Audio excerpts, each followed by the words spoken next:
लेकिन ये जितने एडी करंट्स कम हो जाए उतने बढ़िया उसमें। लेकिन कई जगह करंट क्या पैदा करेगा, हीट। कई जगह हमें ये हीट पैदा करनी पड़ती है या हम हीट का यूज़ कर लेते हैं। एक पढ़ा हुआ तुमने कभी कभी नाम सुना होगा, इंडक्शन फर्नेस आता है। वहाँ पर एडी करंट्स को इतना बढ़ा दिया जाता है कि इवन मेटल्स तक को पिघला देते हैं, इतना गर्म हो जाता है। करंट से क्या बनेगी, हीट।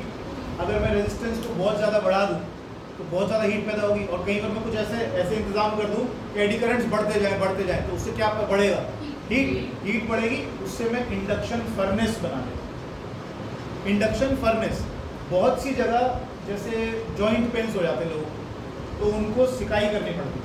तो वहाँ पर भी हम क्या ऐसे वो बना लेते हैं सिस्टम्स कि जहाँ पर कि हम एडी करंट्स को बढ़ा लें। एडी करंट बढ़ेंगे तो क्या होगा, हीट बढ़ेगी तो उससे जो सीख जाए।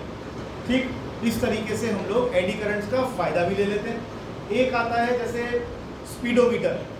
स्पीडोमीटर में नीडल ऐसे, अब आपने स्पीडोमीटर में नीडल को मतलब आपने 60 कर दी स्पीड, उसके पीछे आपने कभी देखा होगा ये स्प्रिंग लगा रहता है छोटा सा।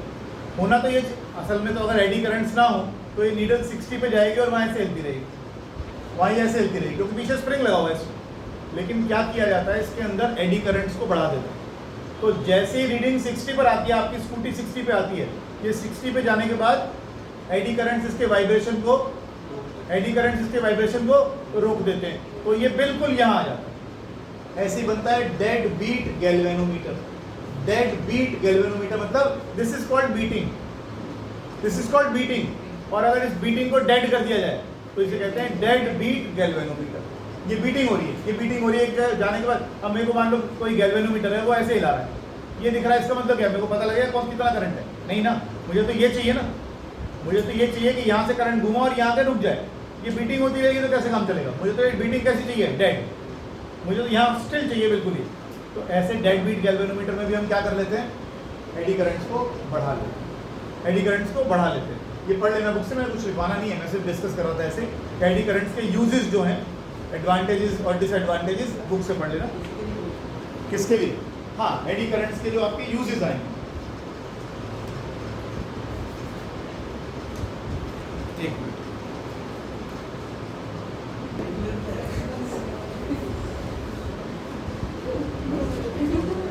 दो तीन पेज छोड़ देना, दो तीन पेज छोड़। हाँ, भेज दूंगा सारे ना, पिछले वाले तो भेज। आगे लिखिए सेल्फ इंडक्शन। क्या वो रजिस्टर का तो पेज छोड़ते ही सेल्फ इंडक्शन, ये बड़ी इंटरेस्टिंग चीजें हैं। नहीं, अभी नहीं आया सेल्फ इंडक्शन।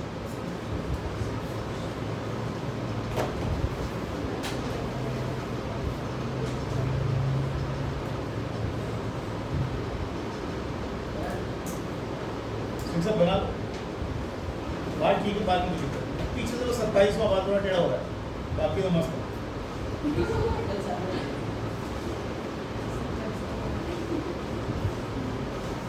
आगे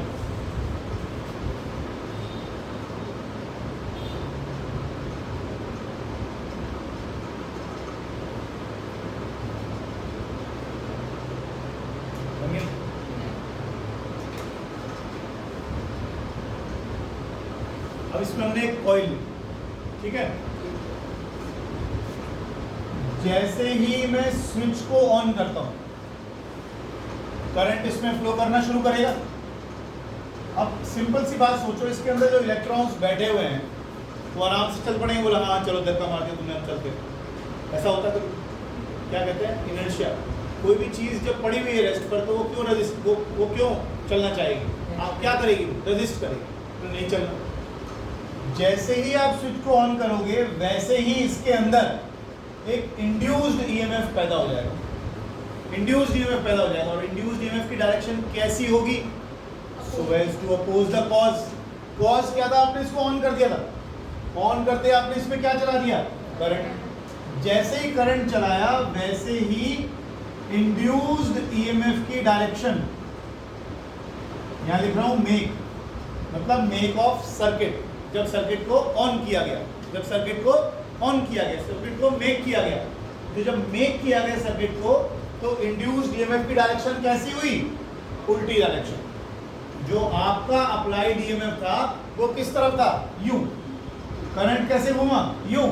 और इंड्यूस्ड ईएमएफ कैसे बना? यूं, उल्टा, ताकि करंट के मैक्सिमम होने को रोका जा सके। लेकिन ये रोक नहीं पाएगा, लेकिन ये उसके मैक्सिमम होने को डिले कर देगा। क्या कर देगा? डिले कर देगा। फिर करंट एक बार तो मैक्सिमम हो ही जाएगा, फिर करंट मैक्सिमम हो गया। अब करंट जब मैक्सिमम हो गया तो इंड्यूस्ड ईएमएफ का काम अब कुछ नहीं रहेगा, ठीक है। उसके बाद हमने स्विच को ऑफ कर दिया। जैसे ही स्विच को ऑफ करोगे सर्किट ब्रेक होएगा और ये कोशिश करेगा सर्किट ब्रेक ना हो। तो उस केस में इंड्यूस्ड ईएमएफ की डायरेक्शन किधर को आ जाएगी? जो नॉर्मल करंट फ्लो कर रहा है। यानी ये उसको मेक भी नहीं होने देगा और ब्रेक भी नहीं होने देगा, लेकिन होगा तो दोनों काम। तो मेक और ब्रेक के दौरान दोनों बार इसमें एक क्या पैदा होगा? इंड्यूस्ड ईएमएफ, जो कि आपके अप्लाइड ईएमएफ को मैक्सिमम होने से भी रोकने की कोशिश करेगा और जीरो होने से भी रोकने की कोशिश करेगा। यानी ये करंट के मैक्सिमम होने को डिले कर देगा, करंट के मिनिमम होने को भी डिले कर देगा। मैं इसका एक प्रैक्टिकल एस्पेक्ट बताता हूँ। कभी बिल्कुल कमरे में अंधेरा बंद करके अगर ये स्विच बोर्ड ऐसा हो जाए जैसे मेरे वाला है, थोड़ा सा बाहर को, स्विच को ऑन ऑफ करिएगा, आपको स्विच के पीछे हल्का स्पार्क नजर आएगा। कभी सोचते हो ये बात? कभी करते भी होंगे घर पे, जब मान लीजिए एलपीजी का लीकेज हो गया, एलपीजी जो हमारे घर में गैस होती है, अगर वो लीकेज कर रही है या उसकी स्मेल आ रही है, तो हमेशा मना कर देते हैं कि जो पंखे लाइट चल रहे हैं उनको चलने दो, और जो नहीं चल रहे हैं तो उसको फिर चलाओ। ये मत कोशिश करो कि पंखे चला दूंगा तो गैस बाहर आ जाएगी। ऑन करो ही मत, ऑफ करो ही मत। क्यों? जैसे ही आप ऑन करते हो, एकदम से इसमें एक इंड्यूस्ड ईएमएफ आता है, और जब आप उसको ऑफ करते हो तो एक कांस्टेंट करंट जा रहा था, कांस्टेंट करंट को आप एकदम से रोकोगे तो इंड्यूस्ड करंट क्या करेगा? उसी डायरेक्शन में करंट को फ्लो कराने की कोशिश करेगा। उस चक्कर में पीछे की तरफ एक स्पार्क आएगा। अब एलपीजी तो गैस है, सब जगह घुस जाएगी, वो तो बोर्ड के अंदर भी घुस जाएगी, बोर्ड के पीछे भी होगी, इंसुलेशन तो कोई लगा नहीं रखा आपने। जैसे ही आप ऑन करोगे वो स्पार्क, एक स्पार्क बहुत है क्योंकि इसका इग्निशन टेम्परेचर बहुत कम है, हल्का सा स्पार्क पूरे घर को उड़ा देगा। इसीलिए जब गैस लीकेज होती है तो कभी भी पंखे, लाइट, कोई भी इलेक्ट्रिकल अप्लायंस है, जो चल रहा है उसे चलने दो, और जो बंद है उसे बंद रहने दो। ऑन ऑफ करने की कोशिश मत करो, खिड़कियां खोलो, बाहर निकल जाओ बस। अपनी अपनी किस्मत फिर क्या कर सकते? ठीक है, सवाल तो ठीक है, ठीक है।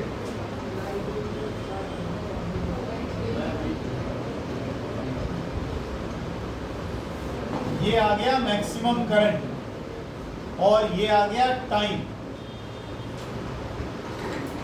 तो आप देखो, जब करंट का मेक हो रहा है तो करंट एकदम मैक्सिमम नहीं हो गया, थोड़ा सा टाइम लग गया उसमें। देखो जब देखो थोड़ा सा टाइम खर्च हो गया, करंट एकदम मैक्सिमम नहीं हुआ, लेकिन करंट धीरे धीरे मैक्सिमम हुआ और कुछ टाइम खर्च हो गया करंट को मैक्सिमम होने में। क्यों? क्योंकि करंट को अपोज किया गया, किसके द्वारा? इंड्यूस्ड ईएमएफ कहता है मैक्सिमम नहीं होने दूंगा, लेकिन ये बैटरी ताकतवर है तो करंट को मैक्सिमम कर देती है। फिर करंट एक बार मैक्सिमम हो गया, फिर इंड्यूस्ड ईएमएफ गया। उसके बाद आपने स्विच को ऑफ किया, अब कह रहे हैं ऑफ नहीं होने दूंगा, करंट को थोड़ी देर तक चलाता रहूंगा, तो थोड़ा सा टाइम और लग जाता है। यानी करंट को मैक्सिमम होने में, करंट को जीरो होने में क्या कर देगा? थोड़ी सी देरी हो जाएगी, ठीक। इंड्यूस्ड ईएमएफ की डायरेक्शन कैसी होगी? Opposite to applied EMF. जिस तरफ करंट चल रहा है उससे उल्टा, थोड़ा सा लिखो। ये डायग्राम बना लिया? लिखो। हाँ, लिखो, when we insert the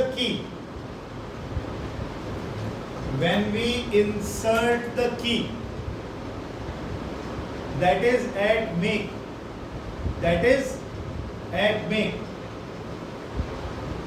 that is को ऐसे करके लिखा दो। आगे लिखो, a current starts flowing in the coil, अब सारा डिटेल में पढ़ना कि क्या लिख रहा है। करंट बढ़ेगा तो मैग्नेटिक फील्ड बढ़ेगी, फील्ड बढ़ेगी तो फ्लक्स बढ़ेगी। इंड्यूस ईएमएफ क्यों आएगा? इंड्यूस ईएमएफ का तो एक ही फॉर्मूला पढ़ा है आपने भी। Induced EMF is change in flux with time. Flux कहां से आ गई? फ्लक्स आई ना। Currents are the usual source of magnetic field. Current बढ़ेगा तो मैग्नेटिक फील्ड बढ़ेगी, फील्ड बढ़ेगी तो फ्लक्स बढ़ेगी, और फ्लक्स बढ़ेगी तो ईएमएफ आएगा। आपने जैसे ही आपने ऑन किया मैग्नेटिक फील्ड बढ़, करंट बढ़ा, करंट मैक्सिमम होने की कोशिश करेगा, करंट बढ़ेगा, करंट बढ़ेगा तो मैग्नेटिक फील्ड बढ़ेगी। किसके साथ? कॉइल के साथ। फील्ड बढ़ेगी तो क्या बढ़ेगा? फ्लक्स बढ़ेगी, और फ्लक्स बढ़ेगी तो क्या पैदा होगा? इंड्यूस्ड।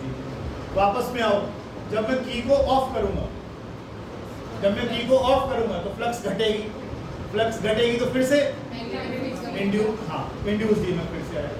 तो दोनों केस में इंड्यूस्ड ईएमएफ आएगा, और किस तरफ आएगा? Opposite direction. ठीक है, लिखो। When we insert the key that is at make, a current starts flowing in the coil. Full stop. Magnetic flux, short में लिखना हो तो ऐसे लिख लिया करो, phi d. Magnetic flux get linked with the coil. Magnetic flux get linked with the coil, and induced EMF is set up in it.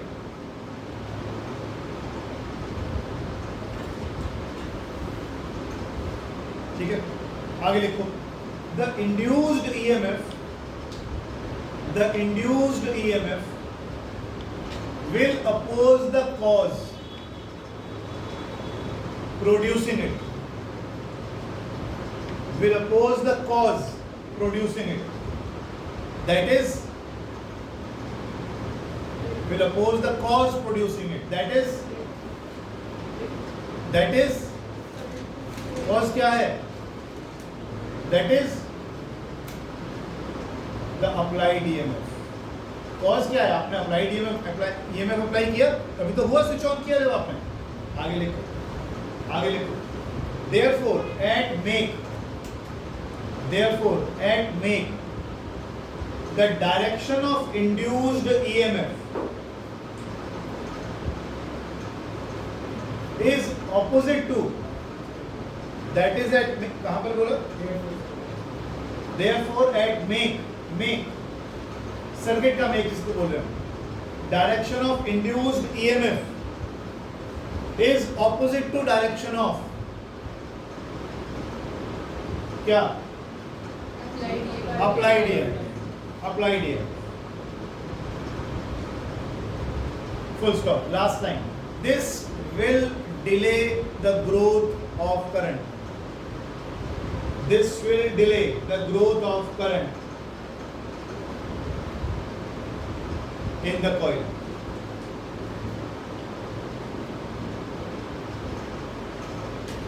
Full stop. अब एक दो लाइन छोड़ दो, एक दो लाइन छोड़ दो।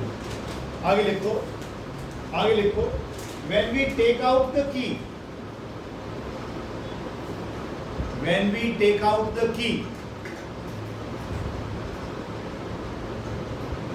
that is at break. बताइए कि नानी ठीक नहीं हुई, नहीं गया हुआ है? अच्छा, that is at break क्या होगा? Current stops flowing in the circuit, in the coil.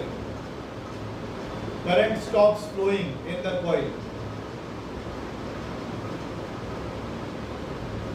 Full stop. The magnetic flux linked with it, decreases from maximum to zero.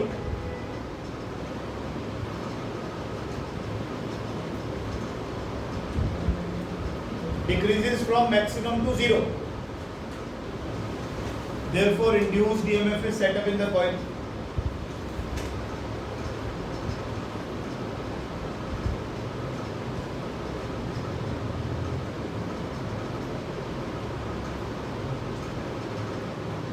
Whose direction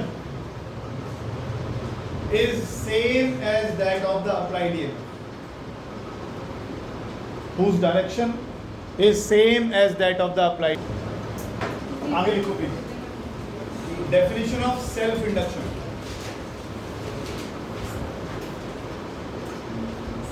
Yes. नहीं, मुझे समझ में नहीं आई, आवाज नहीं आ रही. एक समय यहाँ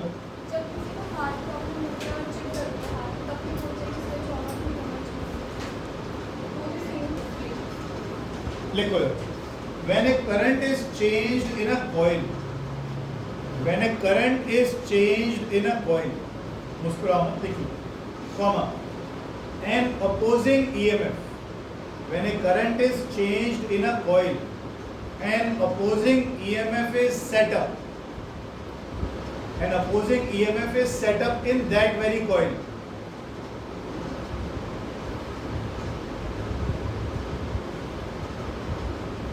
Comma, which opposes the change in the current. Which opposes the change in the current.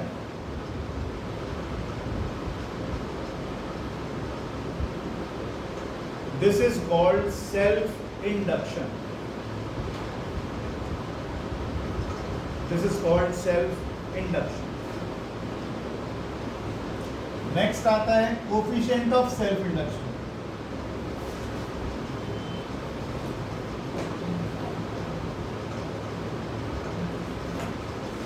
Coefficient of self-induction or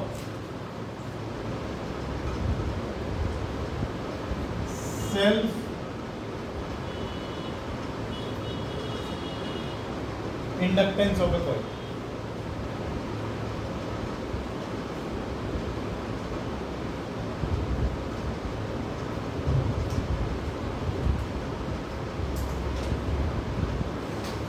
Where phi is the flux. Where phi is the flux linked with the coil. Phi is the flux linked with the coil. When current I flows in it.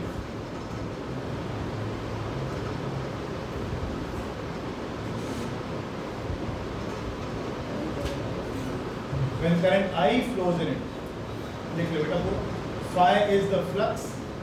Where phi is the flux linked with the coil when current I flows in the coil. तो phi equals to Li. Li क्या है? Constant of proportionality. हमने proportional का sign को किसमें convert किया? Equal to, मतलब constant से मल्टीप्लाई करके हमने कांस्टेंट आ गया. आगे लिखो. It is L is characteristic of the material. L is characteristic of the coil. Coil. L is characteristic of the coil and is called self-inductance of the coil. आज थोड़ा theoretical part ज्यादा. Define L. अगर I का value 1 हो जाए तो L किसके बराबर है? तो L को क्या बोलोगे? किसी कॉइल के साथ जो फ्लक्स एसोसिएट होता है, जब उस कॉइल में कितना करंट फ्लो करता है? यूनिट करंट, 1 करंट फ्लो करता है. तो इसका मतलब वो जो फाई है वो किसके बराबर है? L. या L जो है वो फाई के बराबर. लिख लो जरा. Self inductance of A coil is the flux. Self-inductance of a coil is the flux linked with the coil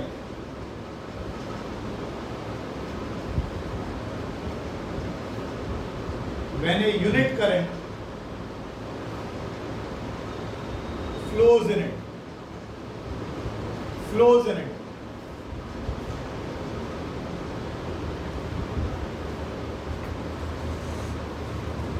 L किसके बराबर आ गया?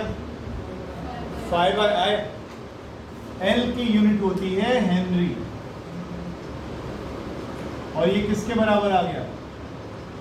वेबर पर एम्पियर.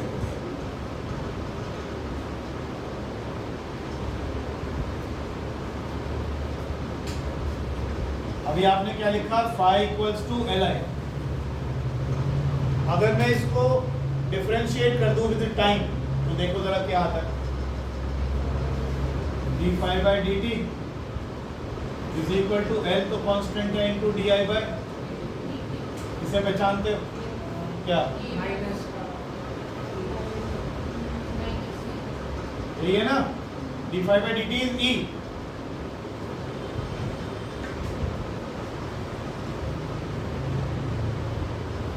ये आ गया आपका इंड्यूस्ड ईएमएफ। कि जब भी इंड्यूस्ड ईएमएफ आता है माइनस क्यों आ जाता है? इंड्यूस्ड ईएमएफ इसलिए यहाँ पर माइनस दिखाई देता है क्योंकि ये कॉज को अपोज कर रहा होता है। देखो जरा, D I by D T क्या है, change in current. Induced EMF की डायरेक्शन ऐसी होगी कि वो करंट के चेंज को अपोज करेगा। जब आपने स्विच ऑन किया था तो करंट बढ़ा था, तो उसने बढ़ने को अपोज किया। जब करंट आपने स्विच ऑफ किया तो करंट के घटने को अपोज किया। तो ये नेगेटिव साइन बताता है इंड्यूस्ड ईएमएफ की direction is such that it opposes the change in current, opposes the change in current, बढ़ने को भी रोकेगा, घटने को भी रोकेगा। क्योंकि करंट के बढ़ने घटने से क्या घटेगी बढ़ेगी, फ्लक्स। लिखो, लिख लेना इसको, नेगेटिव साइन इंडिकेट्स, पता नहीं कब पढ़ने को मौका मिलता। Negative sign indicates that induced EMF opposes the change in current. लिख ले, भूल जाएगा।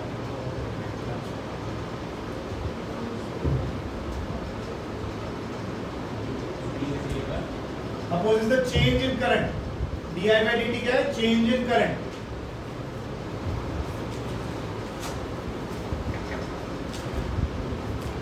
एक बात और, अगर D I by D T को 1 रख दें तो ये ईएमएफ या एल किसके बराबर आ गया, माइनस साइन को अगर मैं इग्नोर कर दूं तो ई किसके बराबर आ गया, एल के बराबर। लिखो जरा एक और डेफिनेशन एल की। एल की एक डेफिनेशन क्या लिखी तूने, ये लिखी। एल क्या है, एल उस फ्लक्स के बराबर है जो कॉइल के साथ एसोसिएट होगी जब उसमें कितना करंट फ्लो करेगा, यूनिटी। एल की एक और डेफिनेशन क्या है, एल किस इंड्यूस्ड ईएमएफ के बराबर है, ई के बराबर है, जब उसमें कितना रेट से करंट चेंज होगा, unity. D I by D T कितना होगा, लिखो।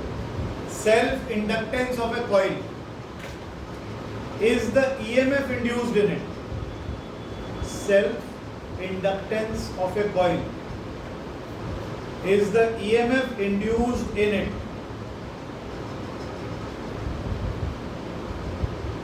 when current changes in it at the rate of unity. At the rate of unit. यहां से भी आप यूनिट निकाल सकते हो इसकी एक और, क्या क्या लिखा आपने यहां पर, एल हो गया ई upon D I by D. इधर ध्यान दो प्लीज, सुना लो। ईएमएफ की यूनिट क्या हो गई, ये क्या हो गया, अपॉन, यहाँ से निकाल सकते हो वोल्ट सेकंड अपॉन एम्पीयर। ठीक, एक यूनिट ये भी आ गया और ये भी किसके बराबर है, 1 हेनरी। आगे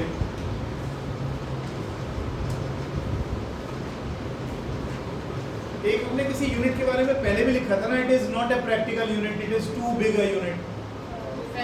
फेरेड के बारे में, FARAD, कैपेसिटेंस की जो यूनिट आई थी, हमने कहा था फेरेड तो बहुत बड़ी यूनिट है, माइक्रो फेरेड लेते थे नॉर्मली, या मिली फेरेड लेते थे, या माइक्रो लेते थे। अर्थ का इतना बड़ा साइज है, फिर भी इसका कैपेसिटेंस किसी को याद है? अर्थ का इतना बड़ा स्फीयर है, उसके बावजूद इसका कैपेसिटेंस कितना है, 711 माइक्रो फेरेड। अर्थ का रेडियस इतना बड़ा है, उसके बाद भी 711 माइक्रोफैरेड का कैपेसिटर आ रहा है, इसका कैपेसिटेंस आ रहा है, यानी इतना चार्ज ही होल्ड कर सकती है, माइक्रो में आ रहा है। ठीक ऐसे ही हेनरी भी एक बड़ी यूनिट है, लिख लेना कहीं पर। Henry is not a practical unit, it is too big a unit, it is too big a unit.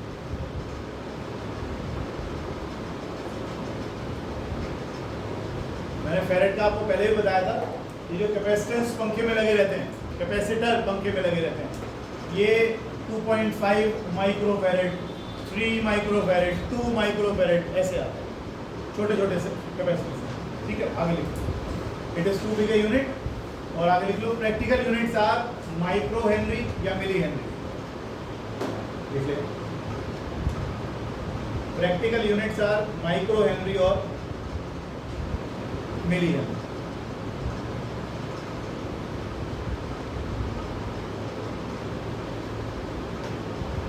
एक इंपॉर्टेंट नोट, ये एमसीक्यू में आ सकता है। इंडक्टेंस असल में कर क्या रहा है?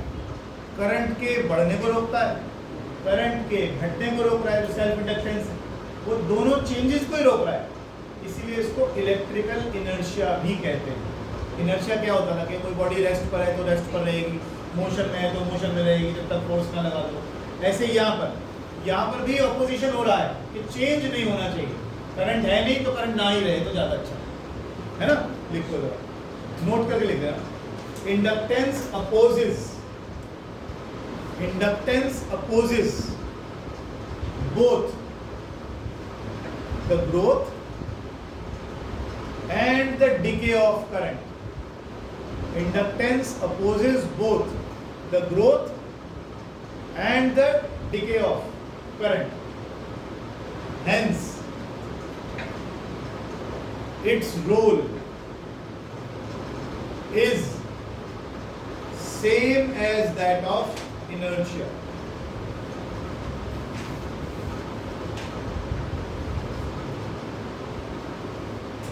Inductance is called electrical inertia. लिख लो, बाद में उसको आना कर लो, करो जल्दी।